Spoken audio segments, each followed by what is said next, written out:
Alors, vous êtes député européen, Christophe Gomard, bonjour. Bonjour. Mais vous êtes aussi militaire, un ancien, vous êtes ancien directeur du renseignement militaire français et ancien commandant des forces spéciales. Alors ici, nous sommes à Strasbourg où siège le Parlement européen, mais aussi l'École nationale du renseignement. Alors, comment est-ce que je dois vous appeler? Mon général ou monsieur le député? Les deux me vont. J'ai mis 23 ans à être général, 28 ans, pardon, et 3 mois à être député. Ça donne effectivement la dimension. Nous allons parler, si vous le voulez bien, pendant une petite vingtaine de minutes, des questions de compétitivité technologique et d'autonomie stratégique, dans la ligne droite des sujets qui ont été évoqués tout à l'heure. Évidemment, l'un ne va pas sans l'autre. L'actualité géopolitique l'oblige. Le contexte est très mouvant et il y a aujourd'hui un besoin de faire le lien entre les sujets abordés de compétitivité et d'autonomie technologique. Comment est-ce que vous voyez ce contexte aujourd'hui? Quelle urgence, quel constat, en tant que député européen, vous faites? Je crois que ça a été dit tout à l'heure par certains intervenants. On a besoin d'une autonomie assez rapidement. Quand je regarde les menaces qui sont les nôtres et auxquelles nous avons à faire face en France comme en Europe, que ce soit la Russie bien évidemment, mais c'est aussi l'Iran, c'est aussi la Turquie, c'est aussi les États-Unis, c'est aussi l'islam politique. Tous ces acteurs veulent une chose, c'est nous diviser, voire nous détruire de l'intérieur. Et face à ça, on a besoin en effet d'avoir nos propres capacités de défense autonome. L'ancien directeur du renseignement militaire que je suis mesure bien que cette autonomie en termes de renseignement, en termes de capacité à gérer nos propres données, est absolument indispensable. C'est-à-dire qu'aujourd'hui, par exemple, même avec Galileo, qui est un système de navigation européen, eh bien le spoofing existe, c'est-à-dire la capacité à perturber les flux numériques qui redescendent pour, savoir exactement se situer sur le terrain, gêne. On se rend compte qu'en termes de communication, on n'est pas très bon. Alors bien sûr, l'Europe va lancer des satellites Iris-Carré, mais Iris-Carré, ça sera maximum, je crois, 230 satellites. Quand vous avez Starlink, lancé par Elon Musk, qui est environ 6000 satellites opérationnels. Et aujourd'hui, en Guyane, par exemple, les orpailleurs illégaux utilisent Starlink. Que font nos gendarmes pour essayer de les localiser? Ils utilisent Starlink aussi. C'est-à-dire que toutes nos données numériques, en réalité, sont aux mains d'autres. Elles ne sont pas dans nos mains. 80% des données de nos entreprises privées sont aux mains des GAFAM américains. Donc on voit bien derrière que le poids de ces données est absolument indispensable. Et derrière, j'ajouterai une dernière norme, ce sont les normes ITAR. Les normes ITAR, ça empêche d'utiliser certains matériels, militaires en particulier, comme vous voudrez de manière autonome. Et à tel point, c'est que si les Égyptiens achètent du Rafale français, c'est parce qu'à un moment donné, ils voulaient aller bombarder la Libye, c'était bien ou c'était mal, c'est pas mon sujet, mais les Américains leur ont interdit d'utiliser les F-16. Du coup, ils se sont tournés vers les Français parce que c'est plus facile d'utiliser les Rafales. Même chose quand on a vendu aux Émiratis un satellite qui s'appelait Falcon Eye, les Américains nous ont mis des bâtons dans les roues, c'était en 2009, nous ont mis des bâtons dans les roues pour empêcher de vendre parce qu'il y avait des composants américains à l'intérieur.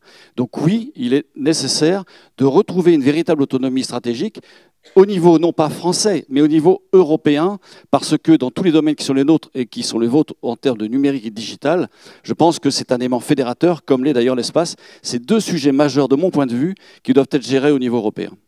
Merci beaucoup. Alors justement, puisque vous parlez de niveau européen, l'actualité montre que le livre blanc de la défense, publié le 19 mars dernier par la Commission européenne, propose un agenda qui se veut ambitieux pour renforcer la sécurité et l'autonomie de l'UE.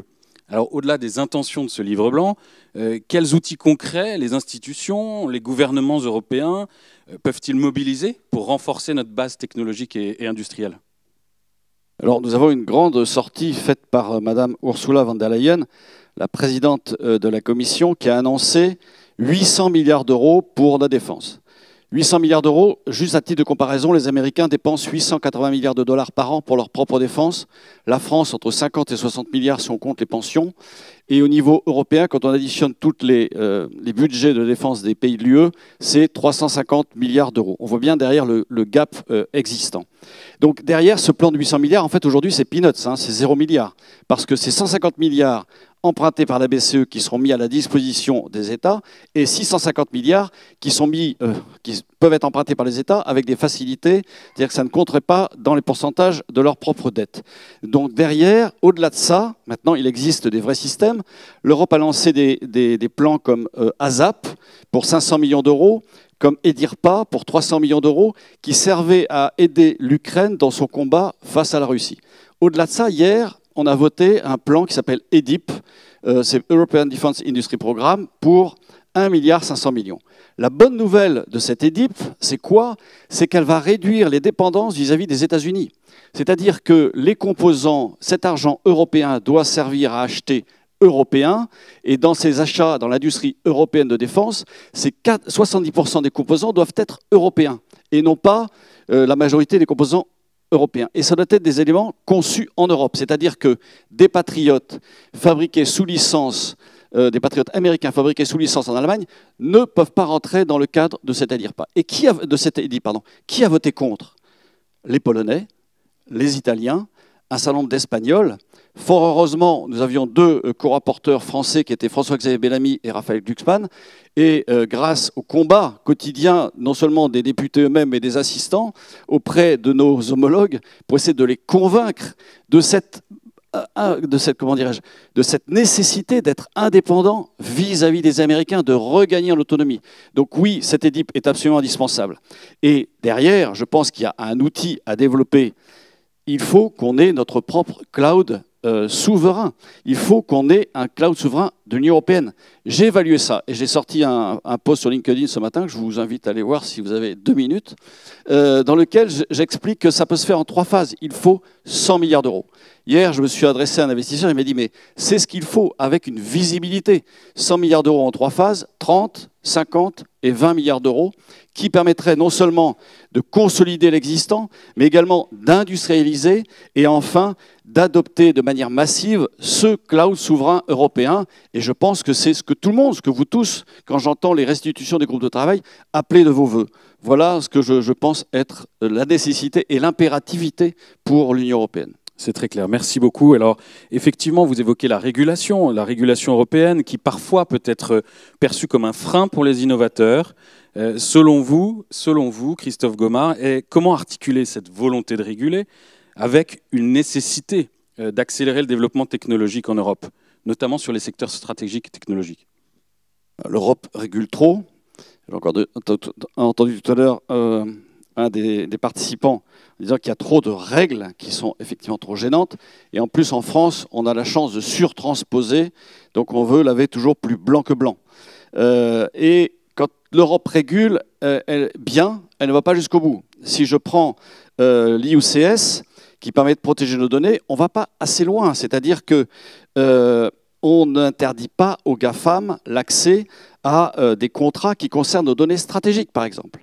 Par ailleurs, les régulations utiles sont insuffisamment appliquées. Je pense au Digital Market Act, au DMA, également.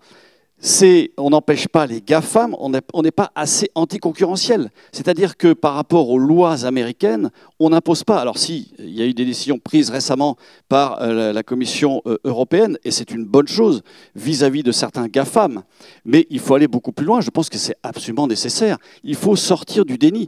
Savez-vous combien les Européens achètent du service cloud par an? 260 milliards d'euros sont achetés en service cloud aux GAFAM américains.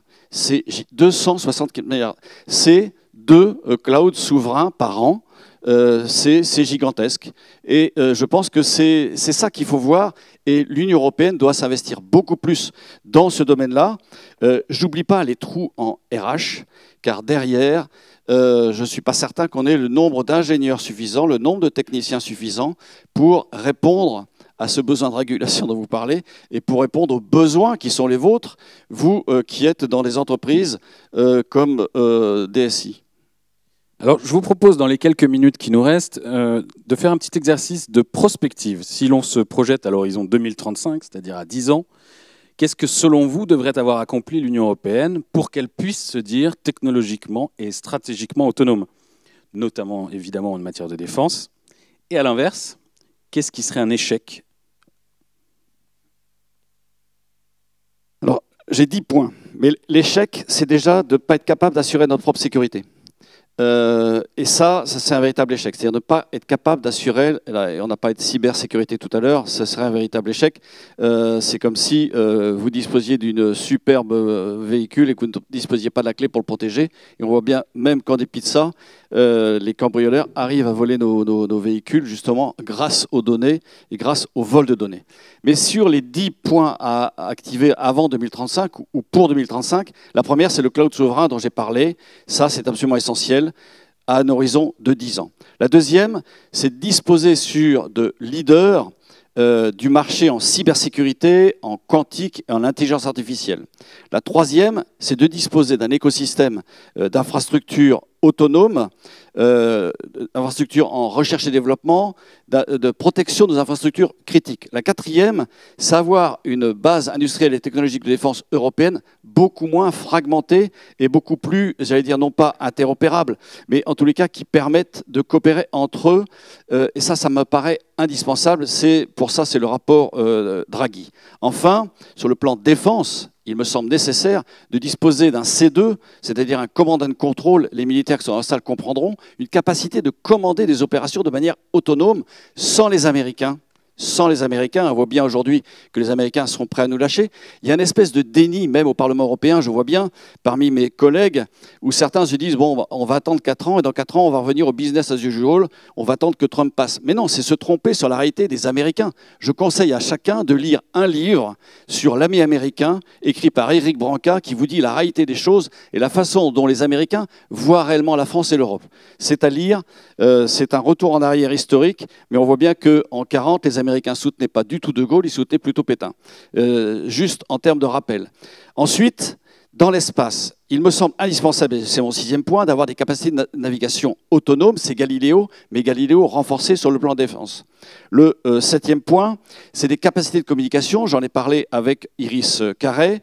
Ensuite, c'est les capacités d'observation de la Terre avec, j'allais dire, des capacités de revisite beaucoup plus fréquentes. C'est aussi une capacité de surveillance autonome de l'espace, avec, on voit bien derrière, aujourd'hui nous avons 10 000 satellites opérationnels autour de la Terre, mais nous aurons 50 000 dans peu d'années, et derrière, c'est une capacité d'accès à l'espace. La France et l'Europe ont la chance de disposer de cours en Guyane qu'il faut, je pense, développer. Alors, j'ai confiance dans ça parce que l'Europe a les moyens de le faire. Et c'est pour ça que ces deux domaines, que sont le digital numérique et l'espace, me semblent deux objectifs, deux stratégies long terme dans lesquelles la France et les États membres de l'Union européenne peuvent investir pour justement acquérir cette autonomie face à un monde qui est de plus en plus dangereux. Merci, monsieur le député, pour ces propos et ces perspectives qui viennent reboucler, donner du sens aussi par rapport à ce que nous avons entendu depuis hier dans les différentes plénières. Voilà, des perspectives à 10 ans qui nous permettent de rentrer chez nous avec voilà, un peu d'espoir. Merci beaucoup, mon général. Je vous en prie.